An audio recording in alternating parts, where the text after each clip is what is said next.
तुमने कभी फील किया 8 घंटे पढ़ा फिर भी वही मार्क्स आए जो पहले आते थे? प्रॉब्लम दिमाग में नहीं, मेथड में है। टॉपर्स 12 घंटे नहीं पढ़ते, वो स्मार्ट पढ़ते हैं, ज़्यादा नहीं। आज मैं 5 साइंस बैग तरीके बताऊंगी जिससे कम टाइम में ज़्यादा याद रहे। एंड तक रुको, क्योंकि मेथड नंबर 5 ही याद होना और एग्ज़ाम में सही से लिख पाने के बीच का गैप फिल करता है। और एक बात क्लियर कर देती हूँ, ये वीडियो रात को 2 बजे तक जागो वाली एडवाइस नहीं देगी। ये बताएगी कि स्टडी टाइम इतना इफेक्टिव कैसे बनाओ कि ज़्यादा पढ़ने की ज़रूरत ही ना पड़े। और छोटा note, active recall, spaced repetition और फेनमेंट टेक्निक मैंने पिछले वीडियो में ऑलरेडी कवर किया है, तो यहाँ दोबारा एक्सप्लेन नहीं करूँगी। लिंक डिस्क्रिप्शन में है। बस क्विक रिकैप दूंगी, फिर 4 नए मेथड्स पे डीप डाइव करेंगे। तो चलो शुरू करते हैं। Method 1, quick recap. अगर तुमने मेरा पिछला वीडियो देखा है, ये तीनों याद होंगी। अगर नहीं देखा तो यहाँ एक लाइन समरी है। एक्टिव रिकॉल, बुक बंद करो, खुद से पूछो इसमें क्या लिखा था और बिना देखे लिखने की कोशिश करो। रीरीड करने से कहीं ज़्यादा इफेक्टिव है। स्पेस्ड रिपीटिशन, एक टॉपिक को एक ही दिन में क्रैम मत करो, उसे गैप्स के साथ बार बार रिवाइज करो। आज, फिर 2 दिन बाद, फिर हफ्ते बाद। फेनमेंट टेक्निक, किसी टॉपिक को इतने सिंपल वर्ड्स में एक्सप्लेन करो जैसे किसी छोटे बच्चे को समझा रही हो। जहां अटक जाओ, समझ जाओ वही तुम्हारा गैप है। अगर इनमें से कोई भी तुमने ट्राई नहीं किया, पिछला वीडियो देख लो, वहाँ पूरा स्टेप बाय स्टेप प्रोसेस है। अब चलो आगे बढ़ते हैं नए मेथड्स की तरफ। Method 2, focus study blocks. ये मेथड टाइम मैनेजमेंट के लिए है। 4 घंटे कंटिन्यूसली बैठना, उसमें से असली फोकस शायद 1 घंटा ही होता है। बाकी टाइम फोन चेक करना या जोनिंग आउट होता है। बेटर तरीका, 25 मिनट्स फुल फोकस से पढ़ो, फोन दूर रखो, फिर 5 मिनट का ब्रेक लो। 4 सेशंस के बाद एक लंबा 15 to 20 मिनट्स का ब्रेक लो। इससे ब्रेन फ्रेश रहता है और फटीग कम होता है। ये time blocking technique generally Pomodoro technique के नाम से जानी जाती है और स्टूडेंट्स के लिए इसीलिए यूजफुल है क्योंकि ये बर्नआउट कम करती है और फोकस मेंटेन करना इजी बनाती है। Method 3, interleaving. ये मेथड थोड़ा काउंटर इंट्यूटिव लगता है, लेकिन काम करता है। ज़्यादातर लोग एक सब्जेक्ट या एक टॉपिक को लगातार घंटों पढ़ते हैं, जैसे पूरा दिन सिर्फ अलजेब्रा।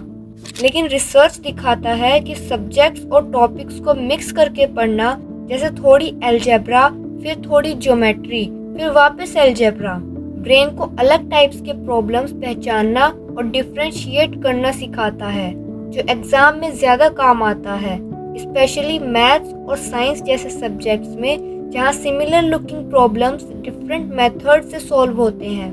प्रैक्टिकल यूज़, अपना स्टडी स्केड्यूल बनाते वक्त एक ही सब्जेक्ट को पूरा दिन ब्लॉक मत करो। 2 से 3 टॉपिक्स को एक सेशन में रोटेट करो। Method 4, smart prioritisation. सच ये है, हर टॉपिक का इक्वल वेट नहीं होता एग्जाम में। कुछ टॉपिक्स बार बार रिपीट होते हैं, कुछ सिर्फ एक बार आते हैं। अगर तुम सब टॉपिक्स को इक्वल टाइम दोगी तो तुम्हारा टाइम वेस्ट होगा उन टॉपिक्स पे जो एग्जाम में कम आते हैं। क्या करना है, पिछले 3 से 5 सालों के क्वेश्चन पेपर्स उठाओ अगर अवेलेबल हों और देखो कौन से टॉपिक्स मोस्ट फ्रीक्वेंटली आते हैं, उन्हें प्रायोरिटी दो। इससे तुम्हारा स्टडी टाइम वहाँ जाता है जहाँ से एक्चुअल मार्क्स आते हैं, ना कि सिर्फ जहाँ तुम्हें पढ़ना कंफर्टेबल लगता है। Method 5, mock test simulation. यही वो मेथड है जो सब कुछ याद होना और एग्जाम में सही से लिख पाने के बीच का गैप फिल करता है। बहुत लोग सिर्फ पढ़ते हैं लेकिन एक्चुअल एग्जाम जैसी कंडीशन में कभी प्रैक्टिस ही नहीं करते। रिजल्ट, एग्जाम के दिन टाइम प्रेशर और नर्वसनेस की वजह से वही चीज़ भूल जाते हो जो घर पे याद थी। सॉल्यूशन सिंपल है, हफ्ते में एक बार एक पूरा पेपर, पुराना या सैंपल पेपर, एग्जैक्ट एग्जाम जैसी टाइम लिमिट में सॉल्व करो, बिना नोट्स देखे, बिना फ़ोन के। इससे दो फायदे हैं। पहला, तुम्हें पता चलता है टाइम कैसे मैनेज करना है। दूसरा, तुम्हारा ब्रेन एग्ज़ाम जैसी प्रेशर का आदी हो जाता है, तो एक्चुअल एग्ज़ाम दिन वो प्रेशर इतना नया नहीं लगता। यही रीज़न है कि ये मेथड सबसे प्रैक्टिकल है, क्योंकि सिर्फ जानना काफ़ी नहीं होता। टाइम प्रेशर में परफॉर्म करना अलग स्किल है, और वो सिर्फ प्रैक्टिस से आती है। Reality check. एक लास्ट बात, क्योंकि ये बहुत अंडररेटेड है, रात को पूरी नींद लेना टाइम वेस्ट नहीं है। स्लीप के ड्यूरिंग ही ब्रेन दिन में सीखा हुआ इंफॉर्मेशन मेमोरी में स्टोर करता है। अगर तुम नींद कम करके पढ़ती हो तो जो पढ़ा है वो प्रॉपरली रिटेन नहीं होता। तो अगर चॉइस हो बीच रात तक पढ़ने या टाइम पे सोना ज़्यादा फायदा देगा। Quick recap. Active recall plus space repetition plus Feynman technique. Full detail पिछले वीडियो में है। Focus study blocks. 25 minute focus plus 5 minute break. ज़्यादा नहीं, शार्प पढ़ो। इंटरलीविंग। सब्जेक्ट्स और टॉपिक्स को मिक्स करके पढ़ो, एक ही चीज़ ब्लॉक में नहीं। Smart prioritization. पिछले पेपर्स देखो, हाई वेटेज टॉपिक्स को प्रायोरिटी दो। Mock test simulation. Time limit में फुल पेपर सॉल्व करो, एग्जाम जैसी प्रेशर के साथ प्रैक्टिस करो।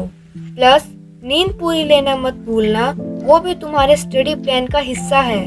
अगर एक भी मेथड यूजफुल लगा हो तो आज रात से ही ट्राई करो, चाहे वो एक टॉपिक इंटरलीव करना हो या अपना पहला टाइम मॉक टेस्ट देना हो। छोटा स्टेप भी फर्क डालता है। कमेंट में बताओ कौन सा मेथड तुम सबसे पहले ट्राई करोगी, और अगर वैल्यू मिला हो तो लाइक और सब्सक्राइब कर दो। Take care girls, see you soon.